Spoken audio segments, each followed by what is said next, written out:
Hello everyone. So today we have Faraz Ansari with us. They're an internationally acclaimed filmmaker. Their first film, Sisak, won over 59 awards and was a part of over 120 film festivals.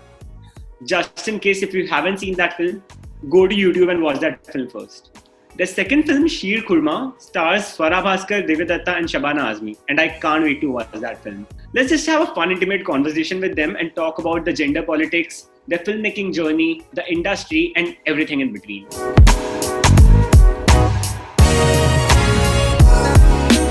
So, hello and welcome, Faraz. It's a pleasure to have you. Thank you so much. So, I just want to express my love for your craft and more importantly for you.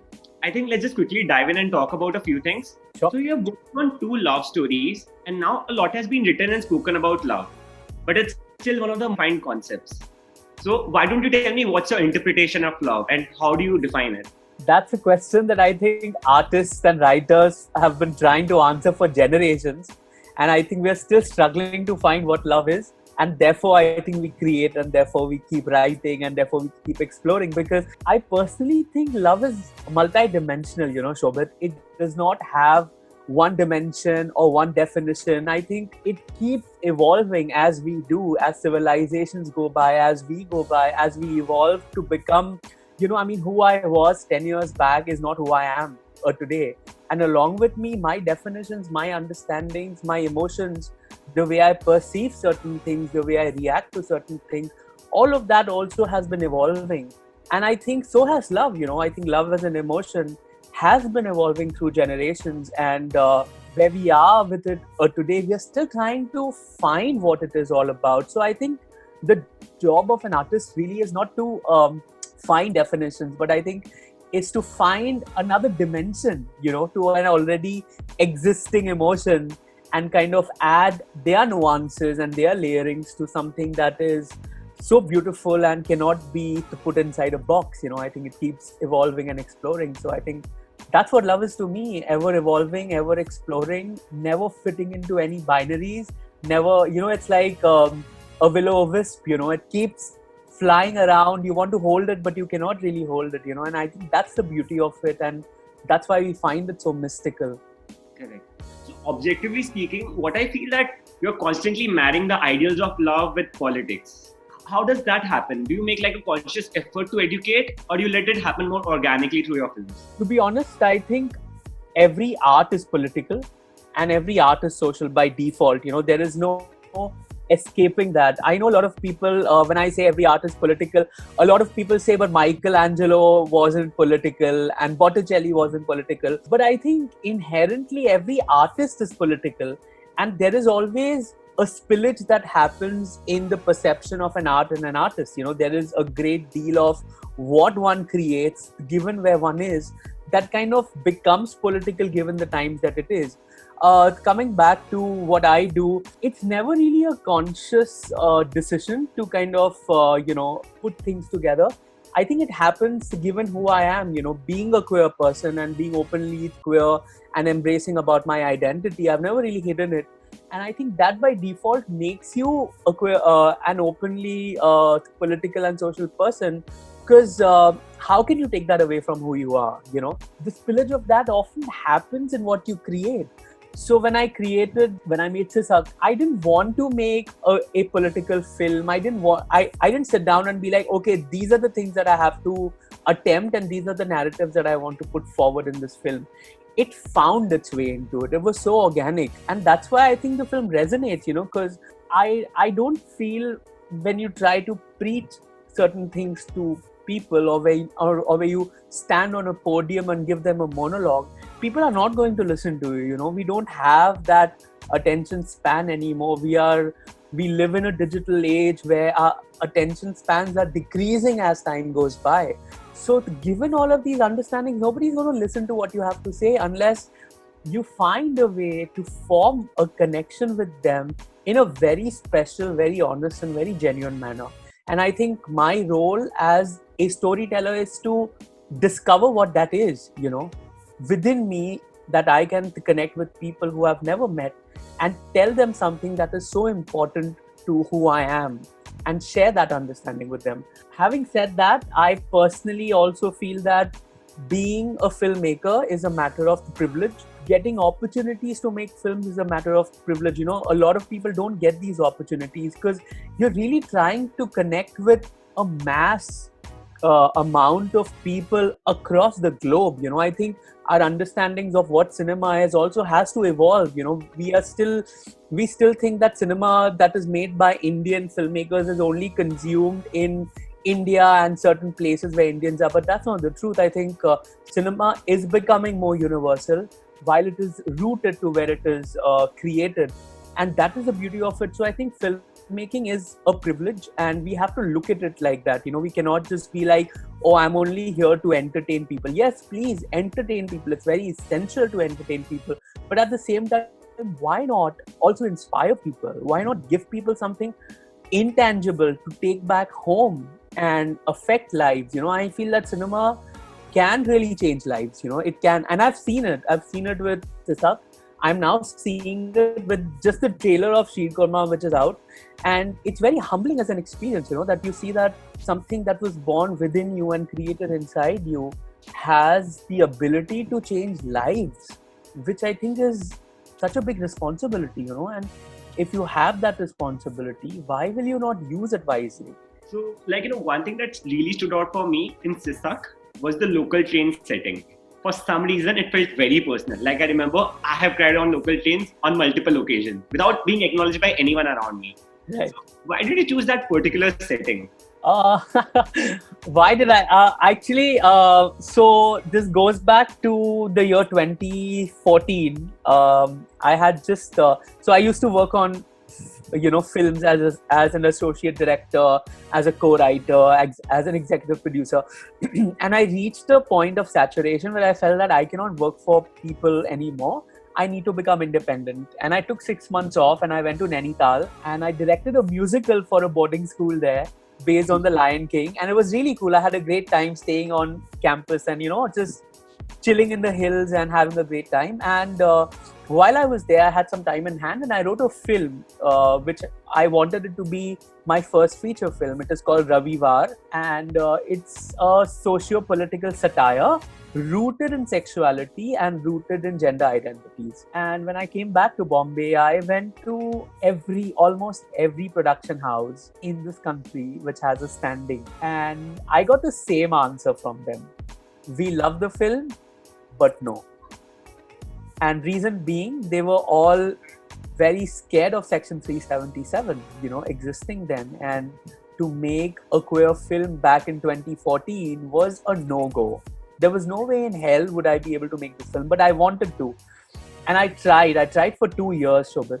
And I reached a point that I actually went into depression, thinking that have I written something so terrible that will never get made here? And in my journey of dealing with depression, I stay at Churchgate. So I used to take the Churchgate local train that goes all the way to Andheri and then comes back to Churchgate. I used to just keep riding in it all day, listening to music, reading books. And I discovered that this train really becomes a limbo for me. It actually transformed into a wormhole of sorts, where you can just sit in a corner, nobody's going to give a damn about you, and you can just keep traveling and keep watching people, which actually gives me a lot of joy. I'm an observer, and I think in those processes I started noticing people. I started noticing there were so many stories around me that were going on, so many unsaid stories, and not just about sexuality or gender. There was so much going on, and I think that affected me deeply. I just felt that this train is such a cinematic medium, and obviously having grown watching, Bollywood and listening to my mother watching Mere Sapno Ki Rani Ka Aayegi Tu and all that, I feel that the entire train space was claimed by heteronormative romance. They were all like, ये आदमी है, ये औरत है और इस पे ये लोग romance करेंगे. I was like, screw that. I want to reclaim it as a queer space because I started reading a lot about the queer history in India, and I realized that cruising is such a big thing that nobody wants to talk about, where people, because the queer community has been denied spaces to exist, safe spaces to exist, the queer community over the years has created public spaces as safe spaces, be it the public loos, be it trains, be it gardens, because there is nowhere. totally taken their lives away from them. So they have claimed these spaces, hiding in the shadows, trying to find love. And I felt that is a beautiful metaphor for my film. And also, of course, I wanted to give a big middle finger to, the Victorian law 377, which I felt that, and obviously because the British had laid down the entire Indian railway, I said, base your story on the railway train. Let them read it if they want to. It's important to push the narrative to very different levels. Of course, very few people notice that, but I felt good about it. And I think that's why many layers to it, if you start looking at it in a more holistic sense, you'll keep discovering more in it. Correct. I think that's lovely. I think one thing that the movie did for me was it made me fall in love and yet made me question the ideas of love at the same time. And I think that was so important to happen. Yeah. So while again talking about Sisak, I think background music in a silent film is really important. And there are times when I still go to YouTube and listen to that background track from the movie. So can you tell us more about the journey of that track? Honestly, there are two versions of the film. One is with music, one is without music entirely. And you'd be shocked to know that out of the 59 awards that we have won, 52 of them were on the version that didn't have any music in it. That was an international cut that I made, which was the director's cut. I didn't want music in my film. I just wanted sound effects, Preetham Das, my sound designer, has done a fantastic job with sound design. And I wish someday I'll be able to release the version of Sisak without music to just see how people react to it. But given how India is, and we did target audience screenings just to see, which one they're reacting to. And I think us as Indians, we react more to things that have music in it. By default, we love to be fed a little more. Thoda aur do, thoda yahan se do, thoda wahan se do. So we want that. And so I decided to go ahead and play the Indian version at a few South Asian film festivals internationally and in India. And when the time came to release it, because I knew that the mass consumption on YouTube is going to be by a lot of South Asians and a lot of Desi people, I wanted to put out the music version. But yeah, and the process of music was very interesting because the music has been done by Dhaval Tandon, who's also done music for Sheer Korma. And Dhaval used to assist another music director back in the day when he scored the music of Sisak. And this sounds really stupid, but I can listen to music in my dreams. Okay, I can listen to tunes in my dreams. And when we were in the process of editing Sisak, one night I came back from the edit and I went to bed and I could hear this tune all the time in my head. And I woke up, I think it was 3:34 in the morning, and I took my phone, I recorded my groggy voice and I sent it to Dhaval and I said, what do you think? Can this be the theme of Sisak?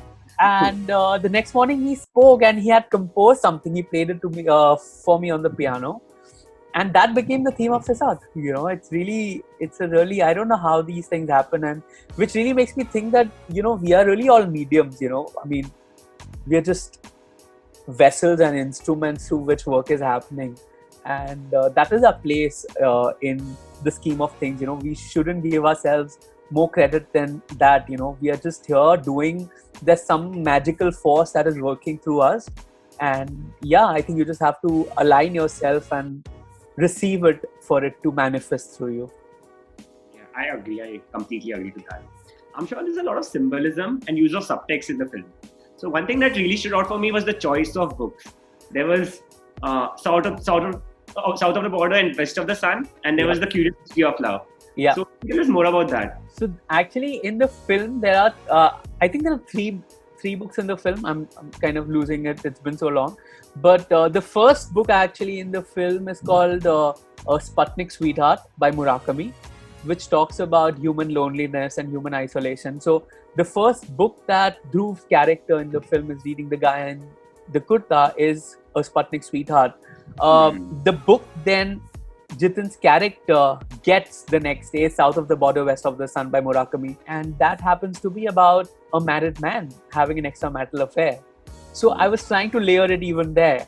And then the book, when they kind of see each other sitting across the compartment for the first time and smile at each other, acknowledge each other, that is the book which you mentioned, The Curious History of Love, which in fact was the first universal book to actually talk about a queer relationship. So I felt that, I had to I mean, these are just joys that, filmmakers trip on, really. Some people notice it, a lot of people don't care about it. They're like, koi book pad raha hai, it's fine. But for me, it's I think the more you can layer it, you must. I think if you have an opportunity, why not?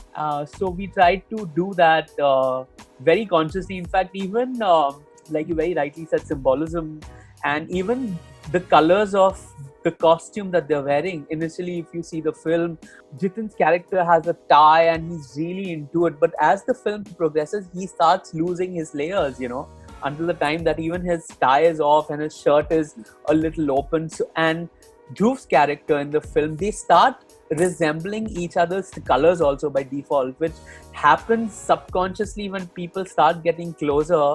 It's something that is an observed fact about people. When they start falling in love with each other, subconsciously either they start looking like each other or they start reflecting each other, be it through colors or be it through language or be it through words. And I think love is so much more layered than that, so I wanted to explore that understanding and that magic of what really is. Since we were talking about attire, I might be over analyzing, but I'm just curious, was there a particular reason of one wearing an Indian attire and one wearing a more Western formal attire? Yeah, I when I designed the characters, for me it was very clear that there has to be a contrast. I believe, when you're trying to break so many stereotypes in a given frame of work, you also have to give in to certain stereotypes, because let's be honest, the reason they are stereotypes are because they work. So you have to very gently address it, and I feel opposites do attract. I very strongly feel that. And I think I wanted them to be opposites. I wanted them to be it the way their hair is. Dhruv's hair is all messed up and tassels, and Jitin's hair is really gelled and combed back. So we started contrasting the way they look, through the way they dress, through the way their gestures are. The way Dhruv smiles is very different than how Jitin smiles, Although they are smiling at the same thing, but it's so different the way they express it. So it was very, even their body language for that matter, the way Dhruv leans back and holds the railing, but Jitin holds it forward, and all those little things that had to be kind of very gently plotted into it, because subconsciously people are going to read into it, and it is going to allow them to create a much bigger, a much richer visual understanding of what is actually happening. And especially so in a silent film where nobody is talking, nobody is going to tell you where they come from, their names, their backgrounds, you don't know anything about them. And therefore I feel it is so much more important to add these little details here and there to tell a bigger story. Okay, now about your next film, your second film, Sheer Kurma. Reason behind the title, is the dish a potential device?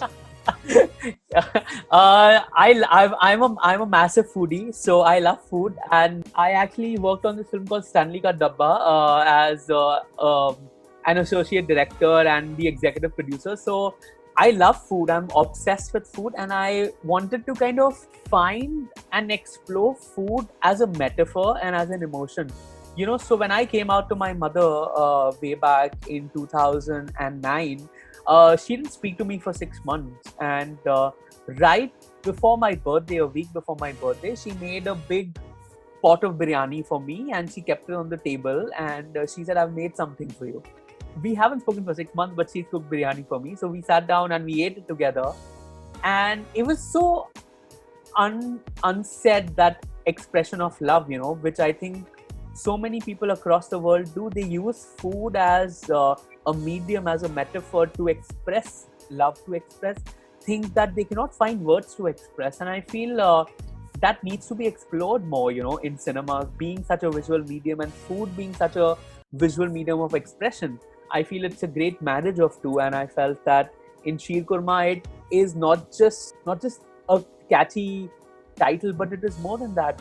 The food itself is a character in the film, and you kind of see food as a metaphor throughout the film. From the first frame of the film to the last frame of the film, food continues to be a metaphor in the journeys of these people and this particular family.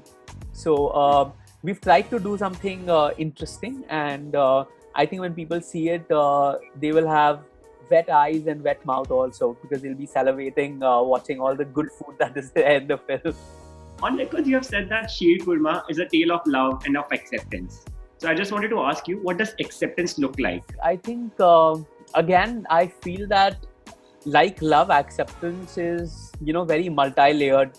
I think by default, we have this thing of simplifying things. We want to simplify emotions, be it grief, be it love, be it sadness, be it acceptance. You name any emotion, be it jealousy. We all feel ki bas yahi hai, this is the journey of it from here to there and that's it. But it's not really, I mean, if you really tell someone, for example, in a film, okay, let's talk about Bollywood, right? When you have these characters singing songs to each other about love and this and that, blah, blue, blee. But is that it? Is that love? Matlab, ek baar, when you tell someone that you love them, is that it? Does it end there or does it start there? What is it?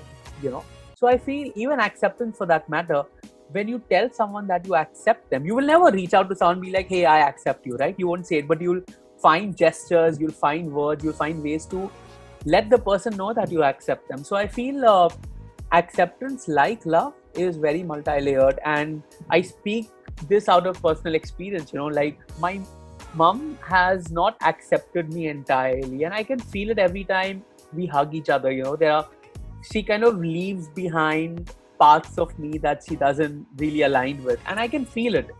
And it's that, when someone really hugs you completely, you feel that.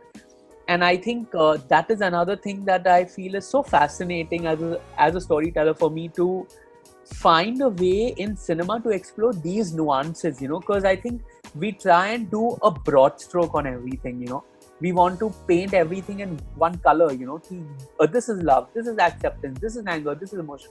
It's not that. It is so much more complicated. And given when you introduce characters who come from very different understandings and very different mental and psychological to build-ups, you have to start relooking at everything that you're trying to put out there, because you have to explore it from very different dimensions. So what love means to me will be totally different than what love means to me, what means to so many people watching this, and even with acceptance or any other thing. So I feel acceptance is a very important journey in all our lives, whether you are queer or whether you're not queer, or however you identify. We all have to go through it, and we all seek acceptance many times at multitude level with multitude people in our lives. And I feel it's important to talk about it, and it's important to also address it, that it's not just internal, but it is also external. And how does that manifest when it is external into you internally, and what does it lead, what journeys does it lead internally for a person or a character to go through because of external pressures that exist. So yeah, I mean, there's no simple answer to anything. Sorry, I wish I had a simple answer. What is acceptance? What is love? But everything is so, and I hate to say the word complicated, because it's not complicated. It's layered, it's nuanced, it's multi-layered, multi-dimensional, and we need to look at it like that as well. So yeah, thank you so much. I think it was a lovely conversation. Thank you. Yeah, I can't wait to watch the next film, Sheer Kurma. Yes.